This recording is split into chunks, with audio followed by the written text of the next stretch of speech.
All right, next up, we go to Friday, December the 29th, the Gator Bowl. This is at the home of the Jacksonville Jaguars, Everbank Stadium, Jacksonville, Florida, Clemson and Kentucky.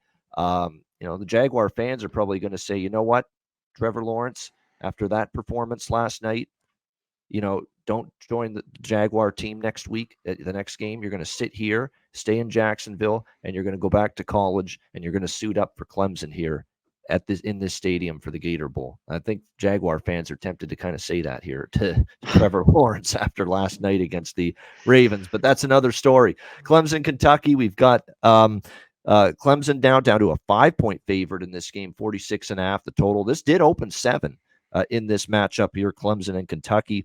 It looks like as far as opt-outs for Clemson, well, Cade Klubnik, Will Shipley, all those guys are going to be good to go. But as far as the other players on this team, it looks like Antonio Williams, Dabo saying he's good to go for the bowl game, one of their better receivers. Keep an eye on Jake Brenningstool, the tight end. He had an injury down the stretch. We'll see if he's able to play for Clemson. And then from an opt-out standpoint, Bo Collins is in the transfer portal. Mitchell Mays on the O-line in the transfer portal. Those are the main ones. Oh, and also Andrew Makuba here in the secondary. That's a big loss for them. And a couple of opt-outs, too, on the defensive side of the football with Jeremiah Trotter Jr., the linebacker, Nate Wiggins in the secondary. There are some concerns here, and that it looks like maybe as well there could be another key run stuffer in the middle of that D front that is likely, not confirmed yet, but likely to opt out of this bowl game. So that's probably why the numbers dropped on Clemson. Those are some impact players. You've got some key players on the offensive line that may not go. You got Bo Collins, who's a good receiver.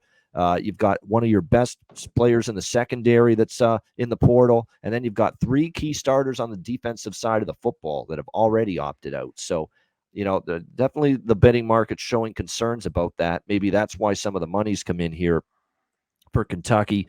On the Wildcats side, Jordan Dingle, the tight end, is probably the main transfer portal participant.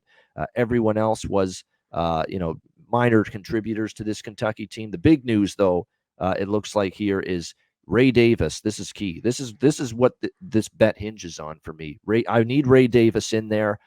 He's declared for the NFL draft, but it looks like he is, at least as of now. Now, these things can change. He's saying now that he's going to play in the bowl game for Kentucky.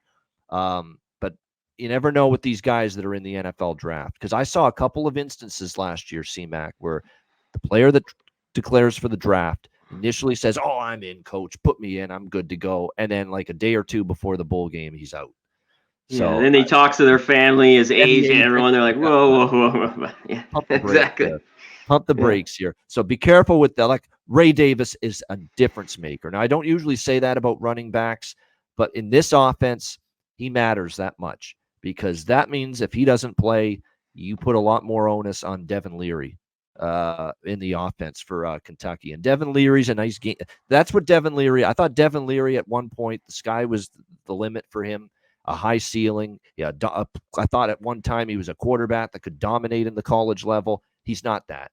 What he is, he can be, a dink and dunk, efficient passer in the short to intermediate, especially a game manager. That's really what he evolved into, or devolved into, late in his NC State career, and now here at Kentucky. So to me, Ray Davis is the straw that stirs the drink for Kentucky on offense. So, but as of now, we have to act like he's going to play, because he said it himself that he's going to play in this bowl game. So if he's in, I lean Kentucky, and I agree with the move.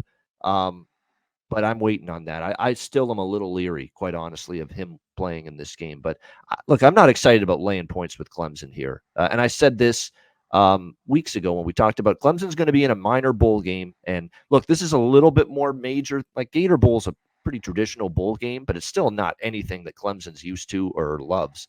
Clemson loves being in the big New Year's games, the Rose Bowl, Sugar Bowl, Orange Bowl, playing in the playoffs. They have none of that this year. So the motivational element, too, concerns me about laying 5 points here with Clemson in this game. So I do lean Kentucky, but I'm not totally buying what Ray Davis is selling, that he's going to be in this bowl game. I'm going to need to wait a little closer to kickoff to get that final confirmation whether he's in or not. What do you think here, Conor? Gator Bowl.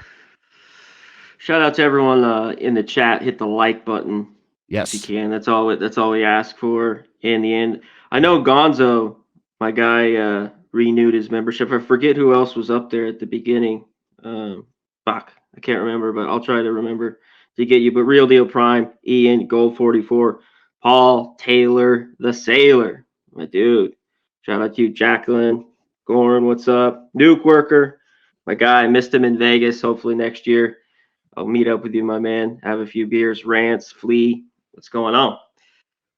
Yeah, let's hit it right here, Ravano. I liked Kentucky at the 7. That's gone. Obviously, if you didn't get it, I still kind of like them here as a dog. This is when I want to play Kentucky.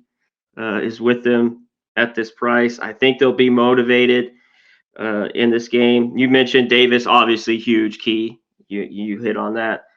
I think this under. I just think the line's sharp with the total here, Ravano. I like the under. This would be really nice. I think if this was 50.5, 51. I'd really like it to the under. I think Clemson's defense is pretty good. Kentucky's has been solid all year. At times they've gotten gashed, but I was looking at that way. I don't know if I can pull the trigger on the under, but I'm looking that way with Kentucky as well. I think you got to take the points or nothing. And it was looking at one point just a few weeks ago, there might be some disruption in the coaching staff because it was starting to look like maybe Mark Stoops was going to take another job elsewhere, but not the case. He is staying at he's Kentucky. back. So that's good news for the bowl game because the bowl prep doesn't get, that throws everything out of whack when you have an interim makeshift coaching staff in the bowl game, but not going to be the case now for Kentucky.